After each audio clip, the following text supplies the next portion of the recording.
Alors, Baruch Hashem, nous terminons aujourd'hui ces deux paragraphes de Oroth Israël. Et je vous rappelle que l'ambition était bien sûr dans Oroth d'essayer de bien comprendre ce que c'est que, nous avons expliqué, l'âme de la nation hébraïque, la Knesset Israël. Donc, pour terminer sur ce point, nous dit le Rav dans ce 15e paragraphe que Shem Medabrim al Davar Teudat Israël Baolam, Miyad Anu Baim Le'akara. של העדות על גאות השם, שבה על ידי כנסת ישראל, המבררת במציאות את היסוד האלוהי של הנהגת העמים והממלכות, וממילא של כל המציאות כולה, ומזה אנו באים לידי תביעת הקדושה והטהרה בחיים המעשיים ובחיים העיוניים. בסדר? עד כאן sur ce paragraphe pour que nous l'expliquions bien ensemble. Nous avons un présupposé qui est fondamental, c'est la destinée, c'est le rôle fondamental, l'aspiration d'Israël. Quand on commence à chercher, quand on commence à scruter, à observer en profondeur le rôle de cette nation hébraïque, le rôle de l'âme de cette nation hébraïque qui va pouvoir insuffler, qui va pouvoir guider bien le peuple, n'est-ce pas? Et nous observons cela, j'ai envie de dire, à l'échelle globale, à l'échelle du monde, n'est-ce pas? Eh bien, et surtout, encore une fois, comme paramètre essentiel, c'est-à-dire le Tanakh, nous observons deux choses. Le premier, c'est qu'il y a un verset dans Ishayahu qui dit clairement, eh bien, vous êtes mes témoins. Ainsi parle Akadosh Baruch Hu. Dans Ishayahu, Atem Edai Neum Hashem. C'est qu'en réalité, la garantie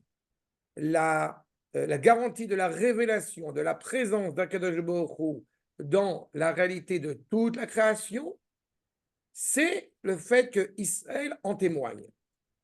C'est l'aspiration d'Israël. Akadosh Baruch Hu, dans la même cohérence, c'est façonner, je me permets de le répéter, c'est façonner un peuple qui n'a pour d'autre but que de louer Akadosh Baruch Hu. Amzu Yatsarti li, je me suis créé un peuple, Teilati Yesaperu, qui vont clairement me louer. Donc, pour pouvoir louer Akadosh Baruch Hu et le louer dans toutes ces recoins, clairement, il faut qu'il y ait une mise en place, justement, de cette nation, puisque ce n'est pas à l'échelle individuelle, c'est à l'échelle, comme on l'a dit, de l'âme de la nation. Je reprends. Kshe Medabrim al Davar Teudat Israël. Teuda, je répète, ça vient de Yaoud. C'est Teuda, ce n'est pas le diplôme, c'est l'aspiration, c'est la finalité, c'est la destinée, comme j'ai coutume de l'intituler. Teudat Israël, Baolam, comprenons ici dans toute la création, Yad Anu Baim, Le'akara shel ha'edut al Geut Hashem.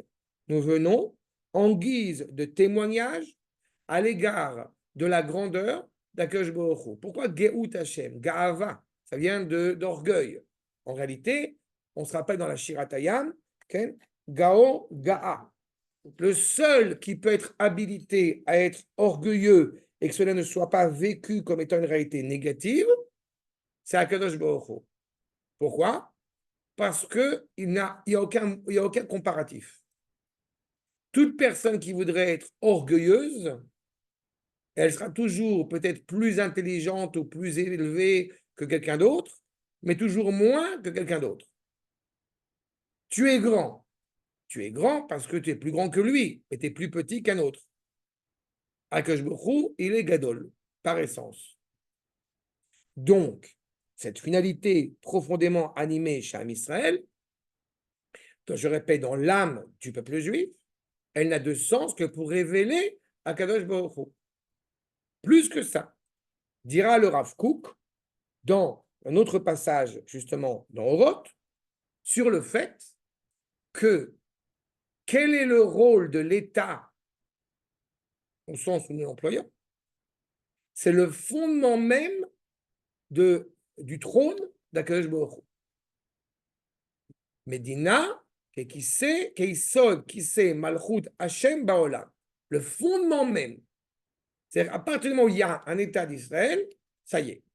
la présence d'Akadosh Baruch Hu est ravivée de nouveau, se réveille de nouveau, éclaire de nouveau. Archa, vous vous rendez bien compte évidemment du danger si cela n'est pas entendu comme il se doit. Et Dieu sait combien beaucoup de civilisations, de nations, non seulement vont jalouser parce qu'elles ne comprennent pas ce que ça signifie, mais en plus de ça, elles vont s'approprier de manière totalement erronée et superficielle cette valeur qui est la nôtre. Puisque l'objectif étant de garantir eh bien, la présence d'Akadosh Baruch Hu dans le monde, c'est-à-dire de reconnaître la source même, l'essence même de la vie dans le monde, donc elle n'a d'autre désir que d'être profondément bienveillante, cette âme de la nation hébraïque, à l'égard de toute la création en tant que création. On pourrait se dire, en tout cas les nations, pourraient nous objecter, mais vous vous prenez pour qui? Réponse, je vous en prie, prenez ce rôle. Ils en sont incapables. Ils n'ont pas ce rôle de vouloir s'associer, encore une fois, à l'expression la plus optimale, la plus ultime du bien, qui est certifiée, qui est ratifiée par Akadosh Baruch Hu. Mais ils ont essayé, Metsuyan, on va en parler. Je vais en parler dans quelques minutes. Ou, Mimele, je reprends. Donc, Amevareret, Bamitsiut, Ene. C'est un éclaircissement, c'est une maturité. Dans cette réalité, est Isod Elahi, voyez, le fondement même de la présence d'Akadosh Baruch Hu, Shel Anagat Amim Ve Amamlachot. L'histoire n'est pas abandonnée. L'histoire n'est pas une suite d'épisodes vains. L'histoire est d'abord, comme on a déjà évoqué souvent, c'est d'abord justement la mise en place des engendrements qui assurent la finalité de ce projet divin qu'on appelle la création. J'ai coutume d'expliquer que, vous savez que les premiers qui ont amené à l'humanité cette prise de conscience que le monde avait été créé, c'est nous. Le monde avait beaucoup de mal à entendre cette formulation. Pourquoi? Parce que dans la conception, justement, de toutes les civilisations, si le monde a été créé, c'est-à-dire que le monde a un début. Si le monde a un début, ça veut dire qu'il a une fin. Et s'il a une fin, soi-disant apocalyptique, puisque toute réalité que nous vivons sur cette réalité terrestre, elle a un début, elle a une apogée et elle meurt. Partant de ce postulat, dès qu'ils ont, malgré eux, accepté cette idée que le monde avait été façonné, avait été créé, cela va laisser aller à un désarroi les plus total, puisque cela indique que le monde va finir. Alors qu'en réalité, étant donné que le monde n'a pas été créé par une réalité impersonnelle, mais au contraire par une réalité profondément personnelle, une volonté profonde qui donne sens à cette création, donc, et qui s'adresse à nous en plus, donc automatiquement, celui qui est l'expression la plus extraordinaire du bien, la seule expression la plus absolue du bien, nous assure la finalité positive et bonne de la création. Par conséquent, nous sommes assurés de la finalité de l'histoire, la finalité positive, bonne de l'histoire, quels que soient les drames que nous traversons durant notre histoire. Mais les nations ne l'entendent pas ainsi. Les nations entendent d'abord par orgueil prendre le pouvoir en déjouant la possibilité de la morale, du bien, de la vérité, des valeurs, du sens des choses. Donc, de toute façon, toutes ces nations qui ont perduré à travers l'histoire, elles disparaissent dès qu'elles n'ont pas su mettre en place une valeur cohérente à leur réalité, une valeur authentique. Ce qu'il nous dit, à la fois les peuples animés par un prisme politique, que comme les entités politiques, quelles qu'elles soient. Ou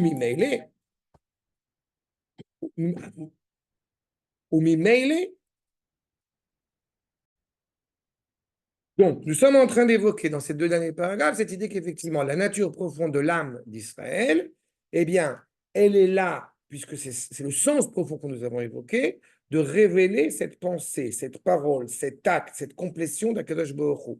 Au risque de me répéter, je me permets de rappeler, si on crée un État qui est un Beth Midrash, on n'a pas créé, on n'a pas accompli la volonté d'Akadosh Baruch Hu. Est-ce que cela signifierait qu'il ne faut pas de Beth Midrash? Non, Dieu préserve. Il faut un grand État avec un grand Beth Midrash, mais un grand État. Un grand État, ça veut dire tout ce qui relève de la complétion de l'État, de l'accomplissement de l'État. C'est-à-dire une économie, c'est-à-dire une culture, ça veut dire une musique, ça veut dire de l'art, tous les domaines, encore une fois, qui doivent régir l'État.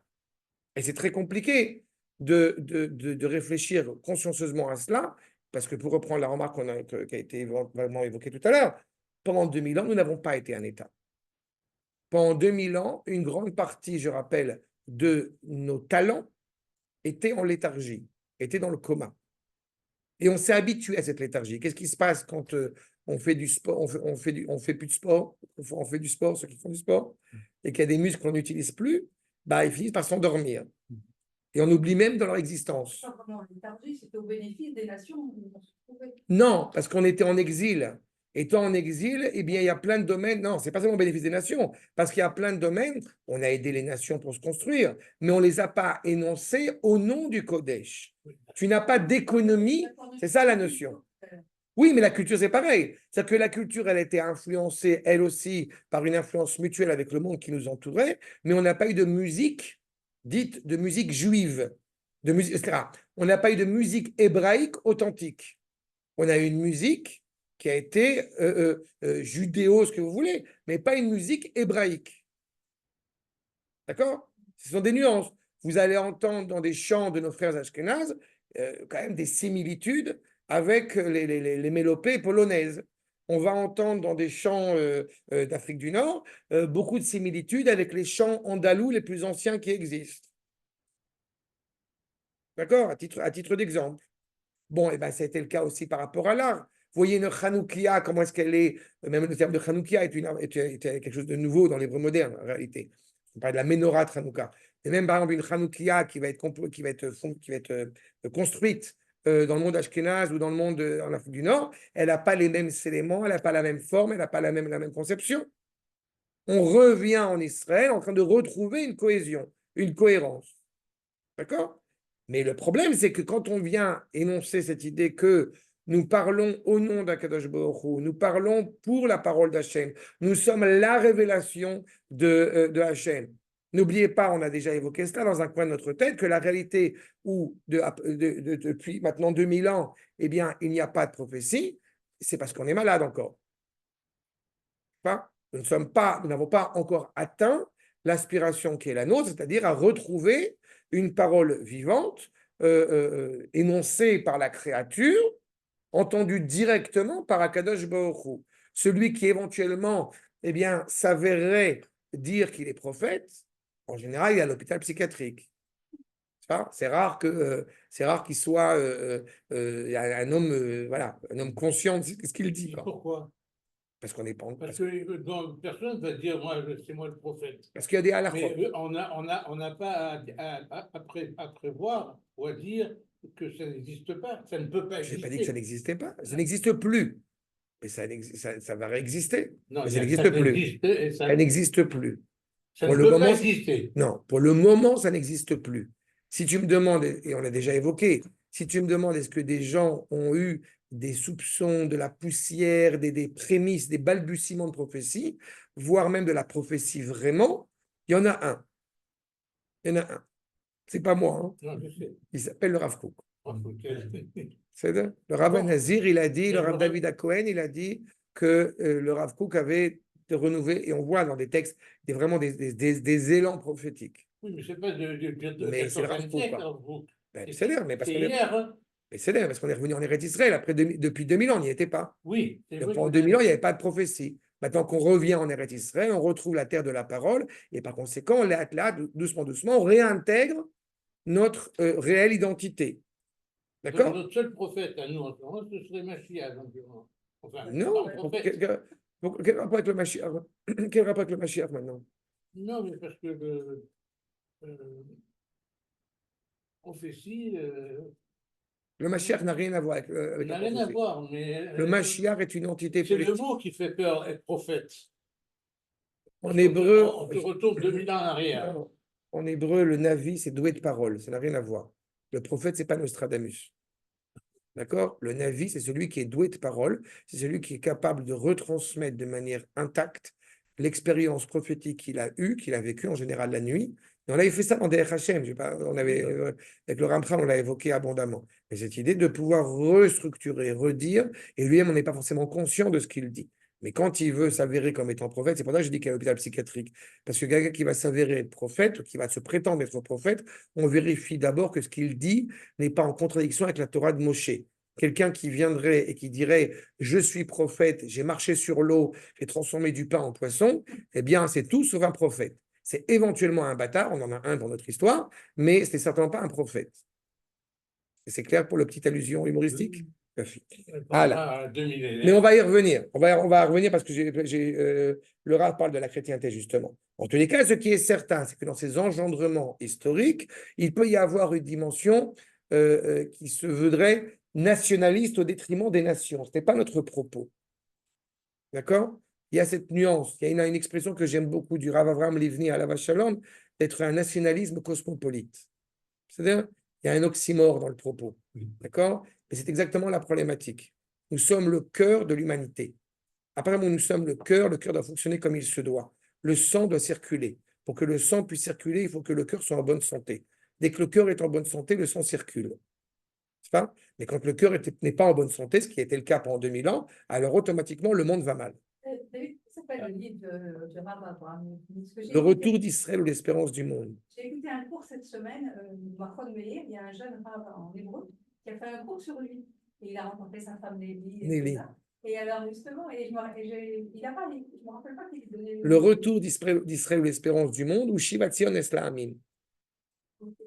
Et d'ailleurs, son épouse, elle s'est remariée. Et tu sais avec qui elle s'est remariée? Avec le Rav. Non. Excusez-moi, ça c'est. Non, mais ça m'attendrit parce que j'ai étudié au Mahomet. Le retour d'Israël ou l'espérance du monde. Si vous avez l'occasion, si vous avez l'occasion de le lire, c'est un livre très important.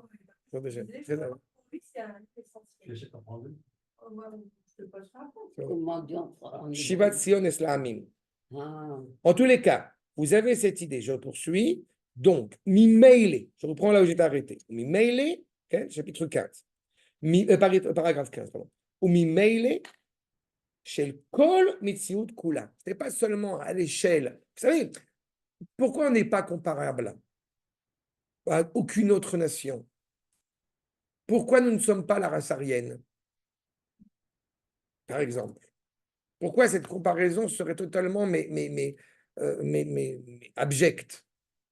D'abord parce que la race aryenne, elle commence et elle termine son élection sur des qualités extérieures.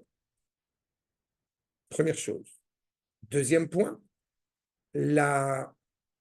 l'aspiration de la race aryenne, comme l'aspiration à la vérité de toutes les civilisations, pour reprendre mon oxymore, de toutes les civilisations, quelles qu'elles soient, est d'avoir la mainmise sur toutes les civilisations, toutes les cultures qui n'en feront plus qu'une dans le monde.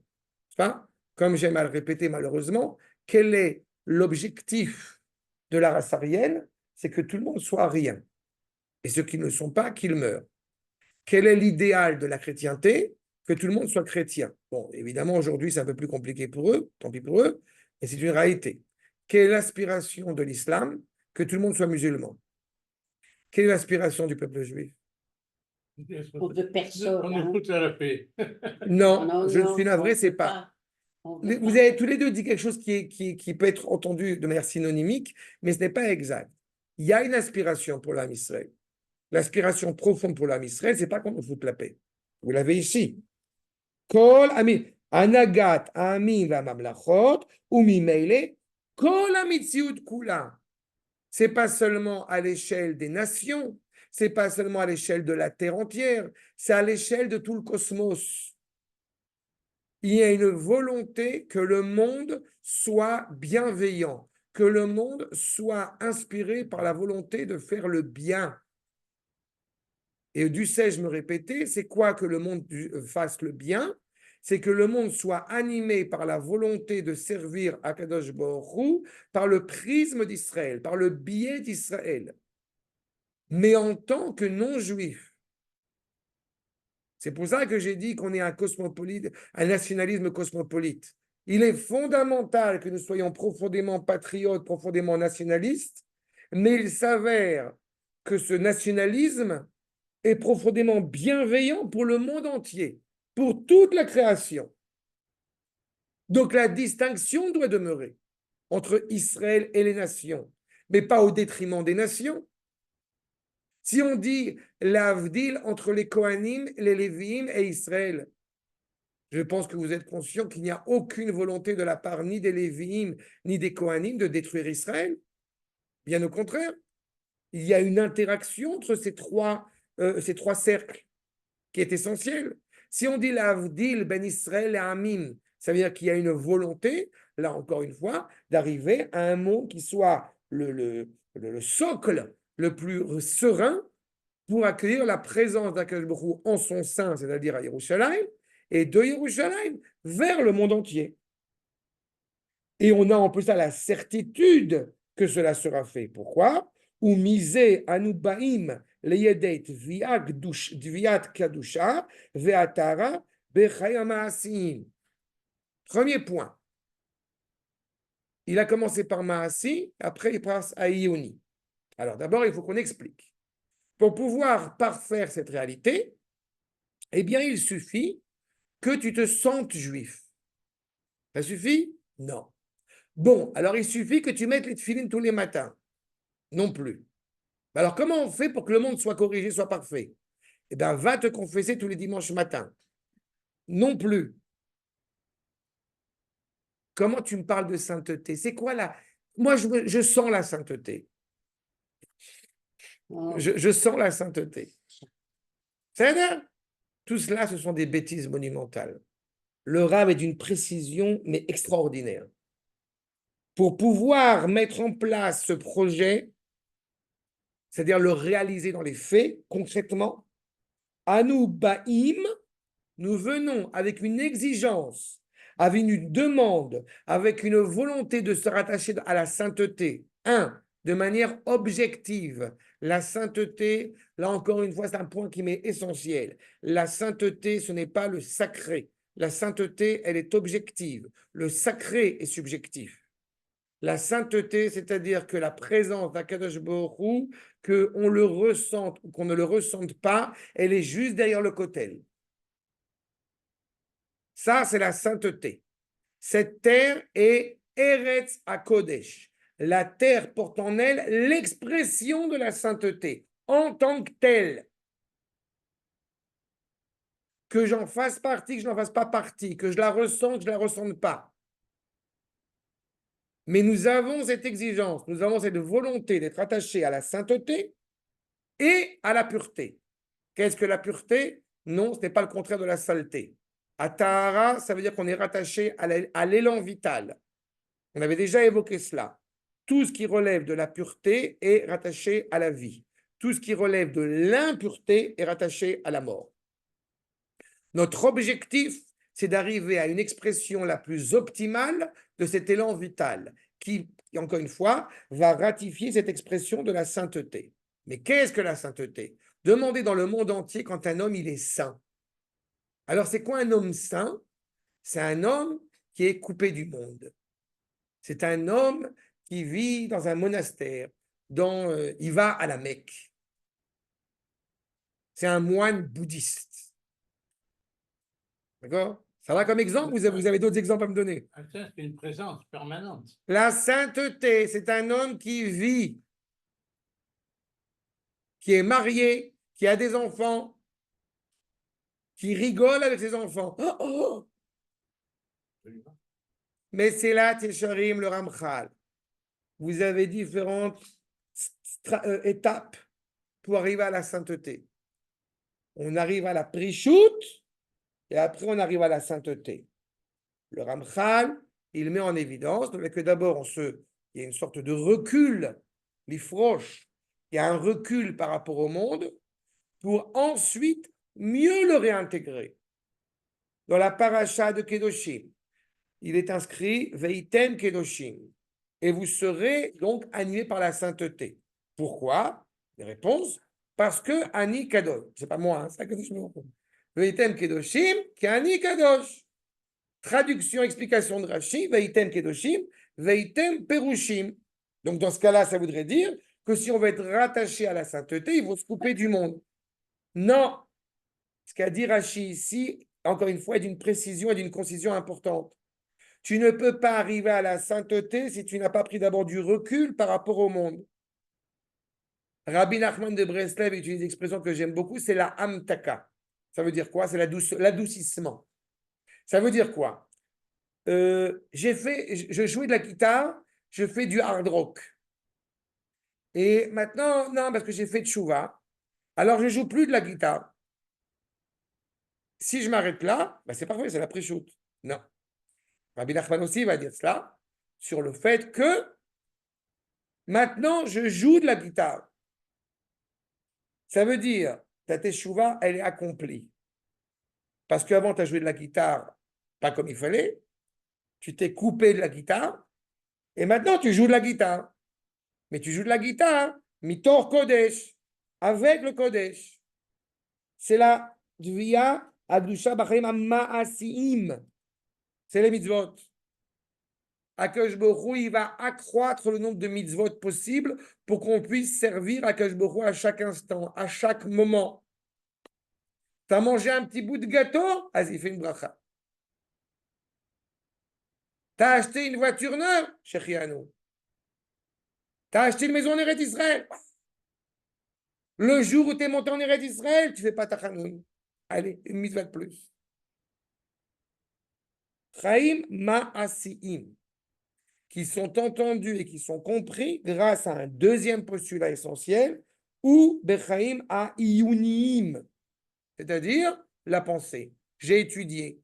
Plus je vais être conscient de la valeur de l'acte que je vais commettre, qui est profondément rattaché à cette expression de sainteté, plus l'acte, plus je vais être exalté de cet acte, plus je vais m'émouvoir de ce privilège d'être en, comme je vais le dire, en symbiose avec Akadosh Baruch Hu. C'est clair sur ce paragraphe? Pourquoi? Ah non, c'est important alors. Parce que c'est la conclusion, alors c'est important. Bonheur sous le sens, c'est une complexité. Pourquoi? Vivre, c'est compliqué. Vivre, c'est compliqué. Vivre, c'est compliqué. Non. Bien fait. Tu as une neshama? Je suppose. Bien fait. Tu as une neshama? Tu as un corps? Metsuyan. Ça veut dire que tu as deux options. Ou la neshama, elle va en contradiction avec le corps, ou le corps est en opposition avec la neshama, donc on ne s'en sort pas. Est-il envisageable que la neshama et le corps aspirent à être une entité à part entière, harmonieuse, l'une avec l'autre? C'est clair ce que je suis en train de dire? D'accord? La neshama ne peut pas exister, ne peut pas résider dans ce monde sans être dans un corps. Le corps ne peut pas être aspiré, ne peut pas être élevé vers le haut, vers ce qu'il doit être, s'il n'y a pas de neshama en lui. D'accord?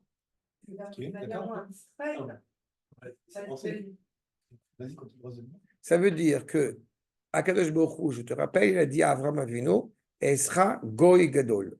Je vais faire de toi une grande nation. Le terme de nation n'est pas suffisamment exact à mes yeux, même si c'est la traduction en général, parce que Goy, ça vient de Gevia. Je vais faire de toi un grand corps. Donc, à annoncer à Kadosh Baruch Hu, à Avraham Avinu, que je veux que tu sois un corps. Et la Neshama, il n'a pas besoin de lui dire ça. Pourquoi il n'a pas besoin de lui dire ça? Parce que Avraham, à Haran, avec son épouse Sarah, ils ont fait une yeshiva. Il a enseigné Sefer Yetzira, il a enseigné la Torah. La Torah, encore une fois, la parole d'Akadosh Baruch Hu était enseignée. Et pourtant, Akadosh Baruch Hu lui a dit Lech Lecha, va-t'en. Ça veut dire qu'on aurait pu se satisfaire de faire une grande yeshiva à Paris. et on sert à Kadosh Baruch Hu de manière magistrale. Répond à Kadosh Baruch Hu, non. Je veux que vous soyez une entité politique, mamlechet, animée par la sainteté, animée à me servir. Je veux que vous soyez un corps pleinement goy, mais kadosh. C'est contradictoire les deux termes. Si tu te sers si tu es uniquement rattaché à la matière, tu ne peux pas être distinct de la matière. Et si tu es distinct de la matière, tel un ange tutélaire, tu ne peux pas te rattacher à la matière. C'est vrai, sauf pour l'homme Israël. C'est contradictoire, sauf pour le peuple juif. Parce qu'on est animé par cela dans notre essence profonde. Alors évidemment, on peut trébucher. Mais on peut trébucher à la fois dans le domaine de la matière et on peut trébucher aussi dans le domaine du spirituel, si je puis dire. Qu'est-ce que tu pars à l'armée? Occupe-toi de... J'ai un élève, voilà, pour le coup, voilà, c'est un truc tout frais. J'ai un élève qui est revenu des Milouim, qui est revenu de l'armée, et il y a des gens, tout ça, ils lui ont dit, ah, ça y est, maintenant tu vas pouvoir commencer à œuvrer dans ce qui est authentique, c'est-à-dire la Torah. C'est-à-dire que pendant un mois, bah, en fait, il n'a rien fait puisqu'il était armé. Et maintenant, bah, il est animé par la sainteté. C'est exactement l'inverse de ce qu'on est en train de dire. T'as compris? C'est pas de savoir qu'est-ce qu'il y a de Kodesh dans l'état auquel nous aspirons, c'est de savoir comment pourrait-il ne pas y avoir de Kodesh. Le peuple juif qui revient sur sa terre, si je le rappelle, ce n'est pas les Français qui sont en France, enfin pour ce qu'il en reste. Tu vois? C'est quelque chose qui prend, encore une fois, son essence, son essor dans le service divin. Maintenant, Kate, tu voulais dire quelque chose avant que je rentre? Non, peut-être Mais c'est clair ce que j'essaie de... Quand même, tu peux faire beaucoup de choses, tu peux faire beaucoup de bêtises au niveau de matériel, d'accord? Mais il n'empêche que tu ne vas pas négliger, tu ne vas pas mépriser le corps. J'ai expliqué ça encore à des soldats cette semaine qui sont, comme vous savez, en voie de conversion avec l'armée, tout ça. Et je leur ai expliqué sur le fait que, et la jeune fille, elle ne s'est même pas rendue compte de ce qu'elle m'a dit, parce qu'elle parlait évidemment du lien intime entre un homme et son épouse. Et elle me dit, mais quand même, non, mais la chrétienté, elle est pour le mariage. Oui, mais est-ce qu'elle y voit quelque chose de profondément noble dans l'intimité entre un homme et sa femme? Non, mais a priori, il n'y a quand même rien de noble entre un homme et sa femme. Je fais, t'es sûr? Bon, elle est en conversion, donc c'est pardonnable. Pourquoi je dis t'es sûr? Parce que comme je le répète sans arrêt à mes khatalim que je prépare à leur mariage, Asher kideshanu betzivanu ala arayot. C'est un tzivouille, c'est un ordre divin. Le harayot. Harayot, c'est pas la problématique évidemment, c'est que harayot, que Dieu préserve, peut être gilouille harayot. La herva, c'est la nudité, au sens littéral du terme. Donc évidemment, révéler la nudité ou révéler un problème de pudeur ou révéler un signe intime à l'extérieur n'est pas envisageable. Mais le rapport, encore une fois, qui existe entre un homme et son épouse est quelque chose qui est profondément animé justement par la sainteté. Kedusha ma'asit ve'yunit. Un juif qui se respecte ne va pas faire, si je suis sur ce sujet rapidement, un juif qui se respecte ne va pas faire un enterrement de vie de garçon. C'est totalement absurde. Au contraire, maintenant que je suis marié, je peux enfin prétendre être un homme. Vous vous rappelez, on avait expliqué cette problématique-là. C'est exactement cela. Mais comme le monde est incapable de comprendre cela, et même incapable a priori d'adhérer à cela, mais que ça lui pose comme un gros problème de conscience, donc il va essayer de s'approprier ce lien privilégié entre, en fait, qui fait que Israël est Israël. Je voudrais vous rapporter juste un court passage de ce que dit le Rav dans Israël Vetriato, dans un autre passage de Horoth, où il est inscrit, je vous soumets. Mais vous ne l'avez pas, je vous lis juste ça. Moi, je l'ai. Alors. Ok. Tu me le dis. Amoud Lamedbet. Isod Arecha, le fondement même de ce qu'il y a de plus méchant et de plus mécréant dans le monde. Chez Mitpatzelet, qui se sépare entre deux dimensions, qui sont toutes les deux problématiques, Avodazara et Minut. L'idolâtrie et la Minut. Qu'est-ce que la Minut? La Minut, c'est aussi de l'Avodazara, c'est aussi de l'idolâtrie. Mais de qui parle-t-il quand le Rav dit Minut, quand on dit la Birkat Aminim dans la prière de la Hamida? Eh bien, c'est la chrétienté. Pourquoi la chrétienté serait aussi catastrophique? Parce qu'elle a deux problèmes. Le premier, c'est qu'elle est bercée d'idolâtrie, souvent d'idolâtrie d'origine grecque. Mais le deuxième problème, qui est encore plus grave, c'est qu'elle s'approprie la sémantique d'Israël. C'est là où elle est plus grave. Qu'elle soit idolâtrie, bon, elle est tordue, c'est son problème à la rigueur. Mais le fait qu'elle se prétende être Israël à la place d'Israël, c'est là où c'est catastrophique. Parce qu'elle est incapable de réfléchir, encore une fois, dans cette conception spécifiquement hébraïque. Tout le travail que vont faire les nations à travers l'histoire, et encore plus aujourd'hui, en disant ça suffit de penser que Israël serait différent des autres nations. On entend ce genre de discours. C'est une mécompréhension de l'essence même, encore une fois, de l'identité hébraïque. L'homme doit comprendre dans la même optique que le cœur et le bras sont deux membres essentiels, mais qu'une kol hakavod, le cœur est plus essentiel que le bras. S'il n'y a pas de bras, pas de chocolat. S'il n'y a pas de bras, c'est très handicapant. Mais s'il n'y a pas de cœur, c'est plus ennuyeux. Et bien, c'est exactement cette problématique-là. Et les nations, évidemment, rejettent cela. D'accord Je vous dis deux phrases, il faudrait lire plus longtemps, mais ça vous donne cette idée que je suis en train de soulever. Donc, automatiquement, les nations ne peuvent pas l'entendre, et quand elles vont l'entendre de travers. À nous de bien véhiculer ce message d'abord pour nous-mêmes, et quand on l'aura véhiculé pour nous-mêmes de manière la plus clairvoyante qui soit, ce sera une zone de lumière pour le monde. Le dernier paragraphe de notre extrait, de notre passage ici, Tetzain, et alat Knesset Israël, Bemadrigata Eliona, l'élévation de l'âme donc d'Israël, à son niveau le plus supérieur, le plus suprême qu'il soit. Kol zman sheyesh chiluk amim ba'olam, zot imadrigat nekudat Tzion. Madrigat Tzion. Tant que le monde, ça il faut se remémorer parce qu'on n'y est pas encore. Rassurez-vous, on a du temps encore par rapport à ça.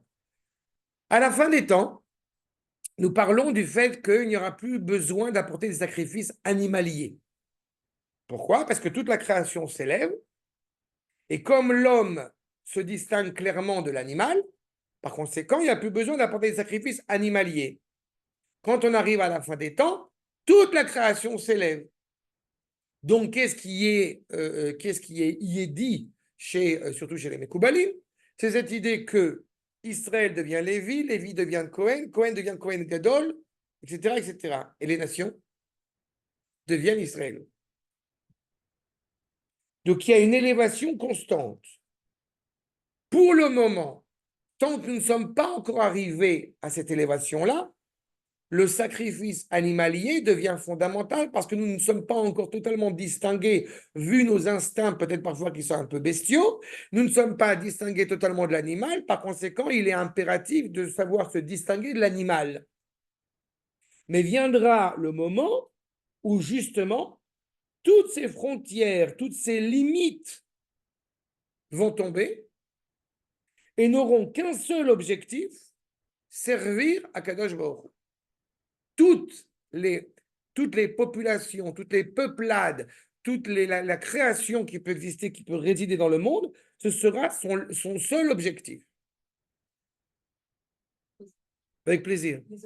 Les holocaustes animaliers, c'est une je ne saisis pas ce que vous avez dit qu'il n'y aura plus. Il n'y aura plus besoin d'en avoir. Ça ne veut pas dire qu'il n'y aura pas. On parle au moment où justement, et c'est très important la remarque, il est inscrit que dans le futur, la Torah sera abrogée. Comment pourrait-on entendre une phrase pareille? La Torah ne peut pas être abrogée. J'ai coutume de l'expliquer de la manière suivante. À partir du moment où il n'y a plus de vol, il n'y a plus de nécessité à exiger de ne pas voler. C'est ça qu'on est en train de dire. Maintenant, sur la question du sacrifice, pour ma part, je n'ai aucun problème avec le sacrifice. Mais il y a plusieurs stades. Le premier, c'est comment est introduit le Sefer Vaïkra, c'est-à-dire Adam qui yakriv. Ça va nous enseigner les Chachamim justement sur ce point, que alors que le Sefer Shemot, c'est le livre où Akash Baruch Hu descend vers nous, le livre de Vaïkra, c'est notre volonté de nous élever vers lui.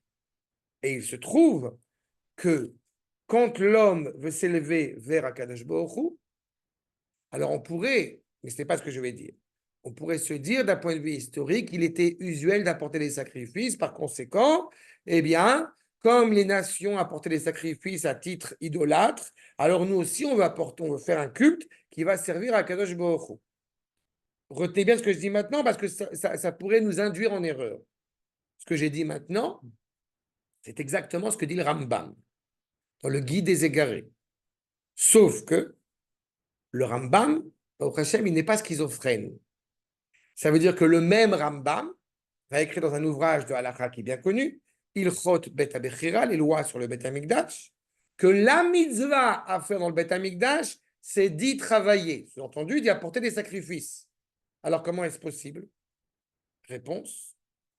Tant que nous avons, quand le Rambam parle de Avodah Zara, parle d'idolâtrie, parle de culte qui pourrait être étranger, tant que nous avons cette réalité où l'homme n'est pas encore arrivé à son apothéose, eh bien, il y a lieu d'apporter des sacrifices animaliers. Quand, dans le futur, mais rassurez-vous, le futur, je vous dis, c'est pas pour maintenant. D'accord? D'abord, il faut renouveler le Beth Amikdash, le troisième Beth Amikdash, y recommencer des sacrifices animaliers, et on parle après la résurrection des morts. Après la résurrection des morts, comme il n'y a plus besoin de nécessité ni de manger, ni de boire, etc., à ce moment-là, là-bas, il n'y a plus de nécessité à faire des sacrifices animaliers. Mais l'homme tel qu'on le connaît aujourd'hui n'est plus un être humain au sens usuel du terme. D'accord? C'est à ce niveau-là que je parle. Ce n'est pas pour maintenant.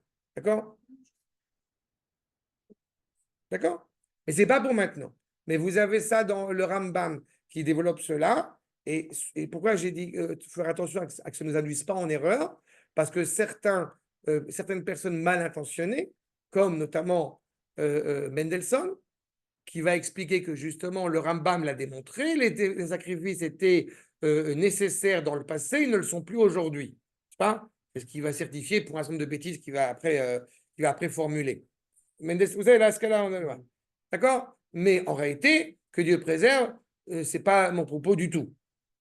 Il est clair qu'on doit renouveler les sacrifices, mais même dans l'invocation, je répète que c'est bien clair, même dans l'invocation de Sefer Vaïkra, justement, le sacrifice n'est pas une obligation, mais il le devient quand je vais interroger Akash Baruch Hu comment te servir au mieux. Et à ce moment-là, il y a un certain nombre de préceptes qui sont énoncés. D'accord?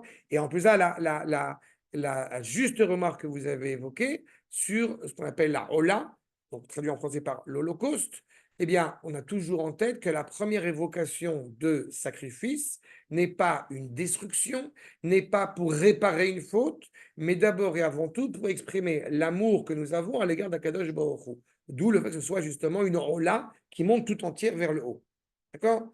Mais ça, c'est encore une fois en 2 secondes. Il y a quelques années, si tu te rappelles, on avait fait une suite de cours sur le sens même des sacrifices. Tu te rappelles, Jacqueline. D'accord? Donc, tant qu'il y a effectivement clairement une volonté de ne pas saisir l'unité qui doit résider sur Terre, il est évident que nous ne sommes pas encore arrivés au bout. Mais ce qui est important ici à signifier, et je terminerai là-dessus, sur le fait que les nations doivent devenir une famille, les familles de la Terre. Et Am Israël, qui était une famille, lui devient la seule nation en fait qui a un vrai sens, qui a un sens authentique. D'accord? Vous vous rappelez, pour ça que je vous dis que ça va très très loin. Akadosh Baruch Hu, il a dit à Abraham, Venivrechu becha kol mishpachot ha'adama. On est à Abraham. C'est-à-dire que l'annonce de la finalité de l'histoire est déjà énoncée à Abraham Avinu. Ça veut dire quoi? Venivrechu becha kol mishpachot ha'adama.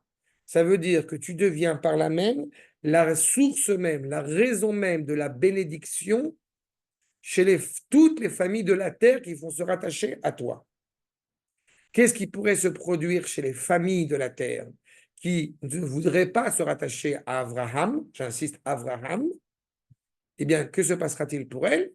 Elles disparaissent. C'est clair? Ad Kan, la fin de ce premier chapitre de Oroth Israël. C'est clair ce qu'on a dit? On peut avancer? Oui, C'est une liberté, il faut bien. Hein. On a beaucoup de